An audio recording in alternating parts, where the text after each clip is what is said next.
अस्सलामुअलैकुम नाजरीन, ताज 92 न्यूज के साथ मैं हूं नाइला भट्टी। चलते हैं आज की अहम खबर की तरफ।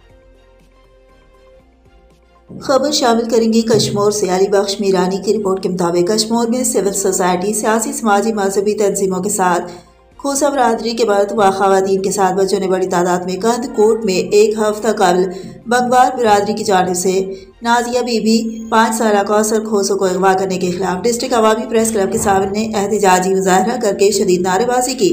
कंदकोट में कुछ रोज कबल बंगवार बिरादरी के अफराद ने खोसो बिरादरी के एक खातून नाजिया बीबी और 5 साल मासूम बच्ची कौसर को अगवा करने के खिलाफ कश्मीर में सिविल सोसाइटी, सियासी, समाजी, मजहबी व शहरियों के साथ खोसा बिरादरी के खवातीन, मर्द व बच्चों ने सरदारू रोड से प्रेस क्लब तक रैली निकाली। रैली में नाजिया बीबी व उसकी मासूम बच्ची कौसर को बाजियाब कराओ के नारेबाजी की गई। कश्मीर जिले में अमन अमान की बदतरीन सूरत हाल पर SSP कश्मीर से मुतालबा किया कि अमन अमान को बेहतर बनाकर हमारी खातून नाजिया बीबी और उसकी बच्ची कौसर को जल्द अज जल्द बाजियाब कराया जाए। मजीद बच्चियों का कहना था कि बढ़ती हुई अगवा की वारदातों से हमारी तालीम मुतासर हो रही है और हम घरों तक महदूद होकर रह गए हैं। शहर में हर शहरी को तहफ़्फ़ुज़ फराहम किया जाए व दीगर हमारा एहतजाज सिंध भर में एक नई तारीख रकम करेगा।